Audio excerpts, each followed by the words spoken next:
You remember 80s hair, kind of a hair band, I guess you could say. Yeah, I mean it was. Skid Row. 18 in life, you know it. 18 in life, you know. Your crime is time and it's 18 in life to go. That was horrible, but you know the song, right? Skid Row. How about the skid is everywhere? Michael Snyder, Economic Collapse blog. The skid is everywhere. And we just received more confirmation that the worst is yet to come. So you probably just saw my last video, California, get the hell out of there, blowing my ram horn. Dun, dun, dun, dun. That's the call to get out of here. Now, that's also the cryptocurrency exploding call. But in this case, it's a dual purpose. It's a dual purpose horn. And get out of Cali while you can. Before these liberal Democrats come up with a fleeing the state tax fee. All over America, large portions of our major cities are being transformed into stomach-churning cesspools of squalor. Now, I gotta just talk about that one sentence. All over America? There's a few places. All over America? Yeah, there's a few places. And most of the few places is actually in the state of California. Los Angeles, San Francisco especially, and remember the other one was Portland, Oregon, I think was now becoming fast entrenched in homelessness and trash everywhere. Thousands of tent cities are popping up from coast to coast as the homeless population explodes. Even the New York Times admits that we are facing the worst drug crisis in American history. But let's keep the border open, let these illegals come over, let the drug money and drugs come over and everything else. Yeah, no problem. Anyways, there were more than 28,000 official complaints about human feces, poopies, in the street of San Francisco last year alone. So if there's 28,000 official complaints, how many people do you think were actually complaining beyond that number?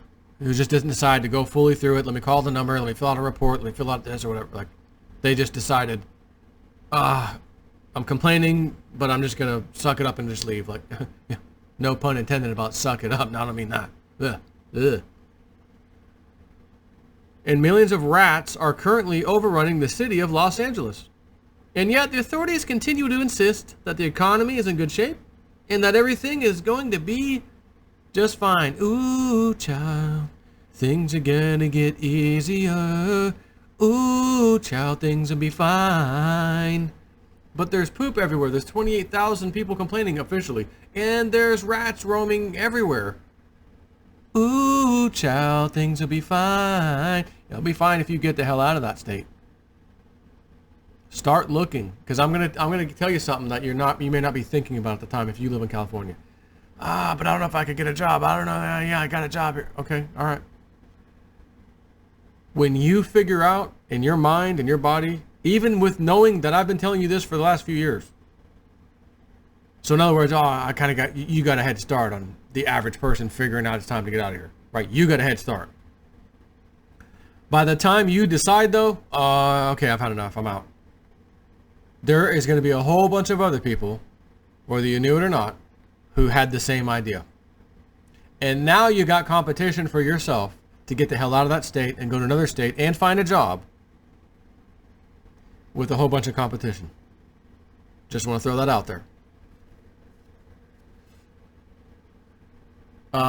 Perhaps everything may seem just fine if you live in a heavily sanitized, wealthy suburban neighborhood, like Nancy Pelosi, Mad Maxine Waters, in her $4 or $5 million house. And you only get your news from heavily sanitized corporate media sources, but in the real world, things are getting really bad. The other day, LZ Granderson authored an editorial in which he described what life is like in Los Angeles right at this moment. LA spent nearly $620 million in tax dollars last year to address the issue, and yet the number of homeless people increased by 16%, reaching nearly 60,000 people. As a Los Angeles resident, I am among those who wonder what the mayor's office is doing. When I lived downtown, it was virtually impossible to walk a full block in any direction without seeing a homeless person. In Silver Lake, where I live now, there are tent cities. On my drive to work, I see people living underneath the highway overpasses. It's no longer Skid Row here. The skid is everywhere. What's another song Skid Row did? I remember you when the streets were clean at night. Rats weren't out starting fights. I wanna remember back in the day. I remember you. When it was clean, there was no feces on the ground, rats weren't roaming. Yeah, the good old days. And that reminds me of the Judds. Grandma, tell me about the good old days. Oh yeah, back in the day when I was young, the streets were clean, there were no rats, there was no poop everywhere, and the government wasn't handing out needles for the homeless people to inject themselves with drugs. Grandma. The government gave needles that they knew people would be putting illegal drugs in and putting in their bodies? Yeah, isn't that amazing? Why would they do that, Grandma? Well, honey, back then there was this thing called liberal Democrats. Liberal Democrats? What is that, Grandma? I've never heard of that. Well, that's because they don't exist anymore. The whole party went down the wayside, and there'll never be such a thing as them anymore. That party ceases to exist now in your age, young lady. But when it did exist, their reasoning was that they didn't want these users of drugs passing dirty needles back and forth and infecting each other with diseases and things that they would have carried. So the government decided to give them free needles to go ahead and do all their drugs with. And when they were done with the drugs, they still disposed and threw the needles all over the ground anyway, so that anyone walking by or grabbing something might get stuck with it anyways. So we kind of helped them do that. The government did by doing that. Grandma, was this the federal government? No. Remember, liberal Democrats in California specifically. They were responsible. But that's a bedtime story for another time. Of course, that phrase, the skid is everywhere, could also apply to San Francisco, Portland, Seattle, Denver, Minneapolis, Chicago, Detroit, St. Louis, Memphis, Cleveland, Baltimore, Philadelphia, and countless other cities. I bet you guys are wondering, I'm blue today. I'm blue because I'm your Democratic guy today, okay? Actually, I'll never be your Democratic guy, but pretend. All right. Out of the following cities, I want you to guess how many are run by Democratic politicians. I'm going to just reread the same things, by the way. San Francisco, Portland, Seattle, Denver, Minneapolis, Chicago, Detroit, St. Louis, Memphis, Cleveland, Baltimore, Philadelphia, and countless other cities. I'm going to leave it to you, if you really want to know the answer to that, for you to go search who's running those cities. And you can determine how many of the ones I just gave you actually are truthfully run by Democrats. You're going to find a whole hell of a lot. I'll go ahead and tell you now. But I'm not going to go do that right now while I'm doing this video. I don't have time. But without a doubt, LA is particularly disgusting at this point. In fact, last weekend, a columnist for the Los Angeles Times admitted that, quote, Los Angeles has become a giant trash receptacle, end quote. A swath of Los Angeles has devolved into a wasteland with rats scurrying among piles of decaying garbage and squalid tent cities, according to a series of stomach-churning photos that the Los Angeles Times says depict the collapse of a city that lost control. Oh, no. The collapse of a city that lost control because they had liberal Democrats in charge. You forgot one little thing there. The city of Los Angeles has become a giant trash receptacle, Steve Lopez complained on Sunday. We are seeing this happen at a time when we're being told that the U.S. economy is still relatively stable, and I will concede that point. Right now, the U.S. economy is a whole lot more stable than it will be in the months ahead. So if the things are this bad already in our major cities, what are those cities going to look like once we get deep into the next economic downturn? On Friday, the Labor Department reported that 75,000 jobs were added to the U.S. economy in May. That number is consistent with the extremely disappointing figure that ADP reported a few days earlier, and it's well below the number of jobs that we need just to keep up with population growth each month.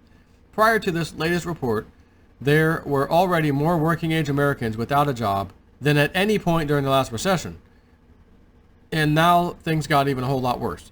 But the government conveniently categorizes the vast majority of working-age Americans without a job as, well, just not in the labor force. And so officially the unemployment rate is, well, very low right now. What a joke. The truth is that the middle class has been steadily shrinking for an extended period of time, and all the numbers that have been rolling in seem to indicate that an economic slowdown has begun. For instance, when economic activity is expanding, demand for key industrial resources such as copper, zinc, and lumber increases and prices tend to go up. But when economic activity is contracting, demand for those key industrial resources diminishes and prices tend to go down. And right now we're seeing prices for copper, zinc, and lumber decline precipitously. Copper prices have fallen 6% in just the past month, while zinc is down 8.5%. Copper and zinc are big components for many industrial and technology companies. People pay so much attention to copper as a barometer that traders jokingly call it Dr. Copper, as if it has a PhD in economics. Lumber prices are falling as well, plunging about 10% in the past month. That could be viewed as a sign that the housing market, particularly new home construction, is weakening. True. But since we control every market out there, and a lot of what I just read you is commodities, which means they're on the commodities market, like gold and silver, which constantly go up and then it gets slammed back down in price. Could the prices be falling because it's being rigged? Or is it really the barometer or thermometer of what's happening with the economy? It could be either or both, honestly, and I don't have the real data here to share with you.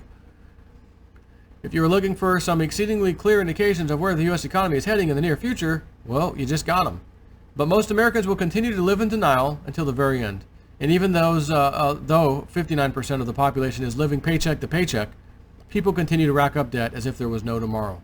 In fact, we just learned that the average size of a new vehicle loan in the United States just hit a brand new record high.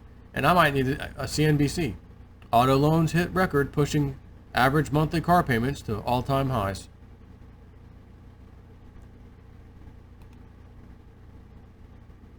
Experian, which tracks millions of auto loans each month, said the average amount borrowed to buy a new vehicle hit a record $32,187 in the first quarter. The average used vehicle loan also hit a record of $20,000.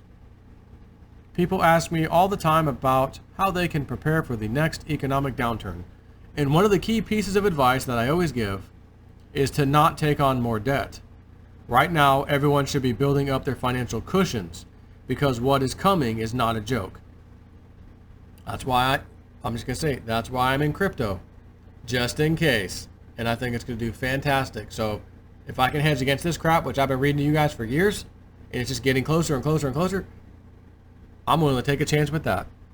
Big time. Unfortunately, most Americans are still completely in denial about what is happening, and they will find themselves ill-prepared to handle the very harsh economic environment that is ahead. And I'm spent. Take care.